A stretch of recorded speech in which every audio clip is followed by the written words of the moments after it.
continue to trend hard toward 100 losses, and yet they have what would appear to be a wholly legitimate National League MVP candidate. Good morning to you. Good Monday morning. I'm Dejan Kovacevic of DK Pittsburgh Sports.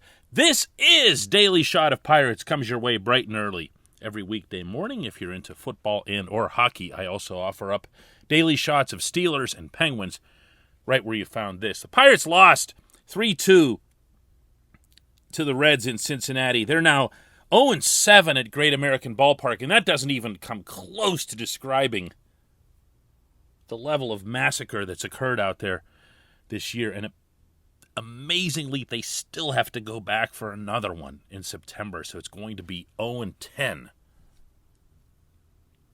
with everything getting that much uglier. If you're looking for anything at all to cling to, something that might make you happy, and that's what I'm here for, to help you find these things. Being such a happy guy. Bryan Reynolds is having a season that just might end up better than anyone else's season,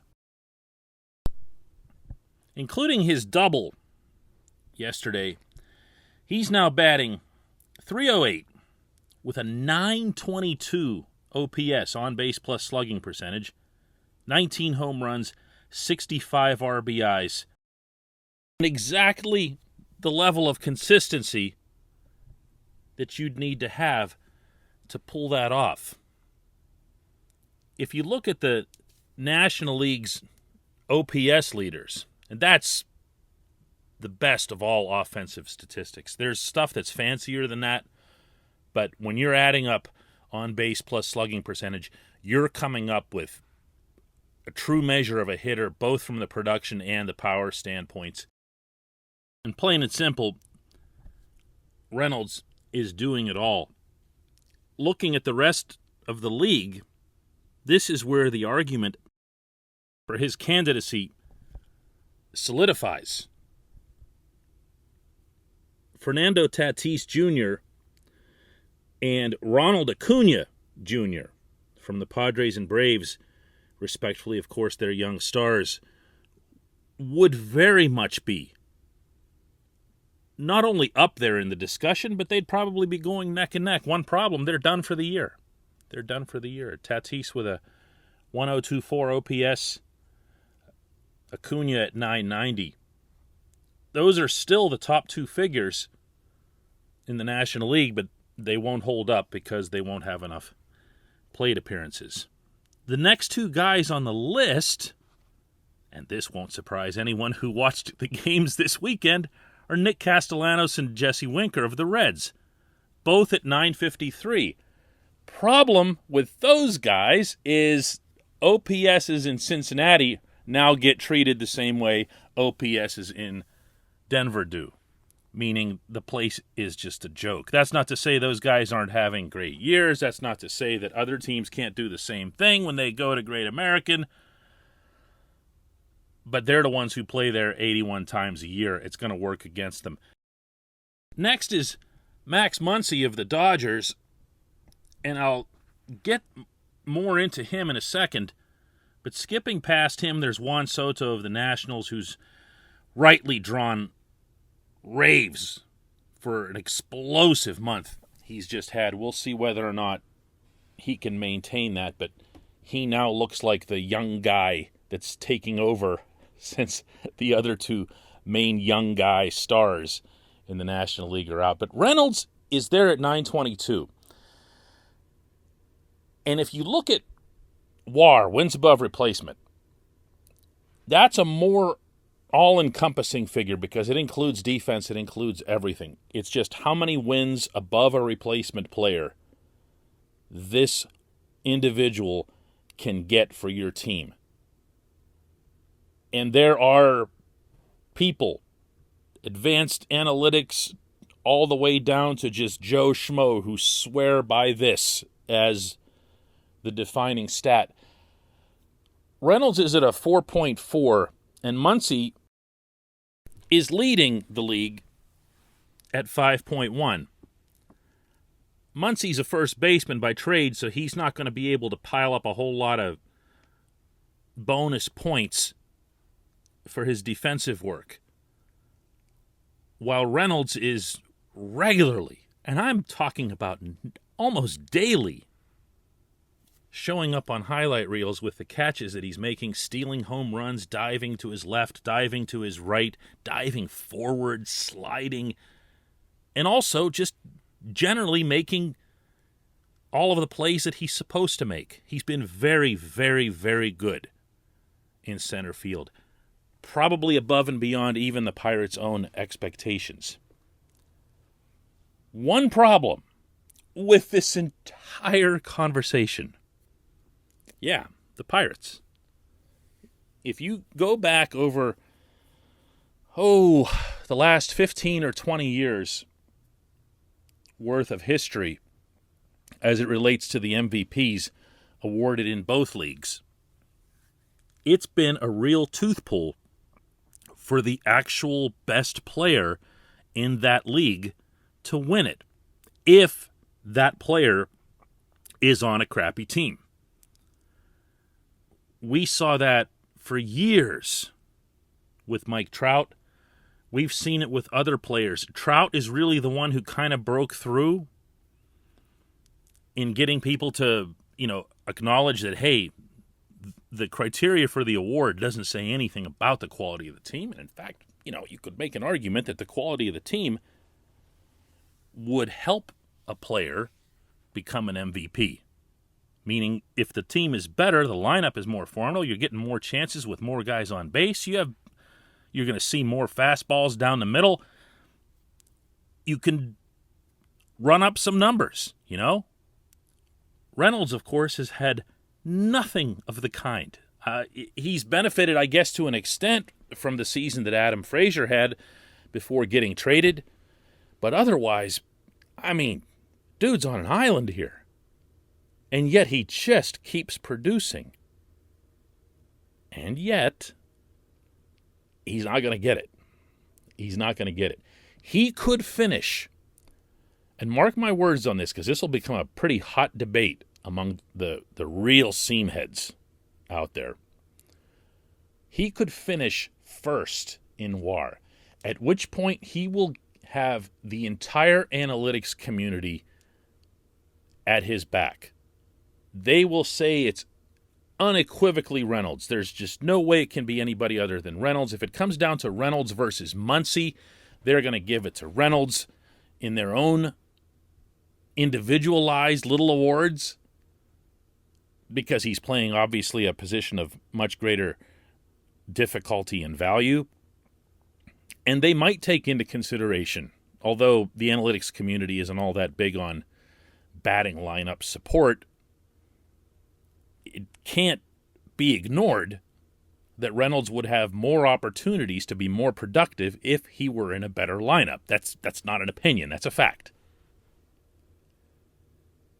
And then you're going to have the people who just dump all over any candidacy because, he's with the Pirates. How valuable could he have been? I'm telling you, remember this. Because once we start getting deeper into September and it's clearer and clearer who the playoff teams are going to be and so forth, this is where the discussion will swing.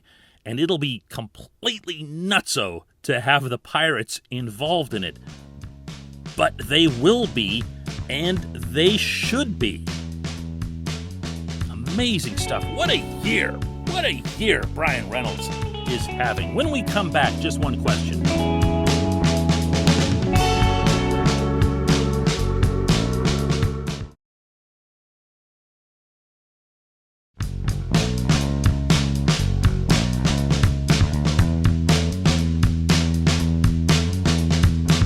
Back, it's time for Just One Question. That's brought to you always on this program by the good people at North Shore Tavern, directly across Federal Street from PNC Park, home of Steak on a Stone, home of the planet's only, truly, year-round dedicated Pirates sports bar.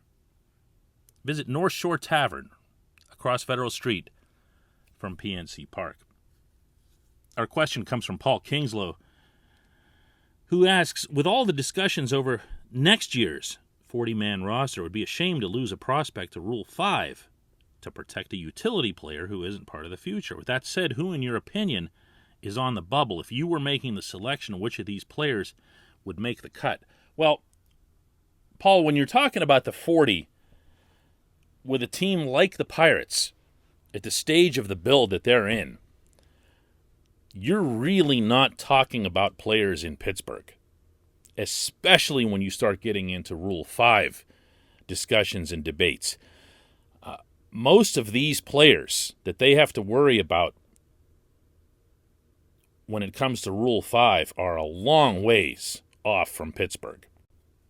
And yeah, I do worry about it. I think it's a problem. It's something I was mentioning around the time of the Frazier trade, that it can be a concern that on one hand, it's really cool that you want to pile up 1 million superstar prospects or really high ceiling prospects and have them all battle it out at every level. The problem is Major League Baseball's system doesn't allow for that.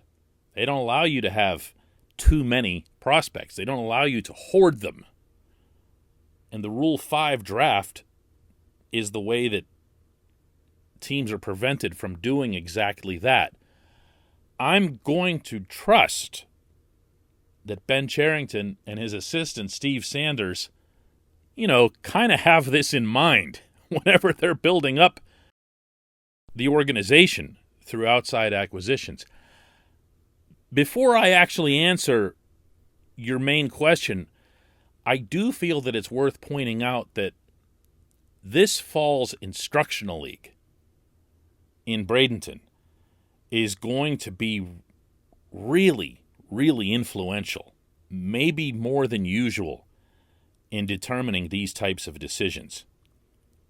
Last year when they had instructs, it was their really one and only time to evaluate most of their system, you'll recall, because of the pandemic shutting down everything except for the satellite camp in Altoona. This is different. This is different. This is everybody under one roof. Not just all of the players, but all of the instructors, all of the evaluators. Everyone comes in for instructs. And it's a high priority for all involved.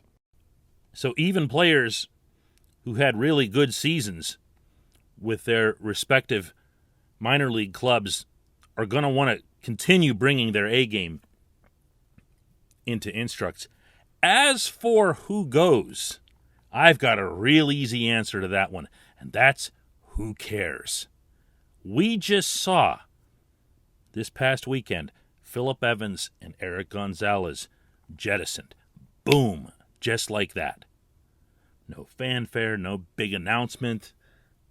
And that's as it should be. This is what I've been kind of calling for a while here. And I respect that, it's easy for me to do that. Easier, I should say, for me to do that than it is for the people involved. These are human beings. But when you see the Evans and the Gonzalez guys go, and you realize that they're being replaced by a Hoy Park, Rodolfo Castro, and guys like that who have a chance to be part of the future, man, there's no regrets. There's no regrets. If anyone wanted to make an impression and be part of this team, this organization for years to come, they could have done it the way Ben Gamel did, right? Gamel came in, what was he, 5th or 6th on the outfield DFA parade? Difference is, Gamel hit. Gamel made an impact. Gamel made it look as if he's somebody who could be of value. That's what's needed. That's what's needed. I appreciate the question. I appreciate everybody listening to Daily Shot of Pirates. We'll do another one of these tomorrow.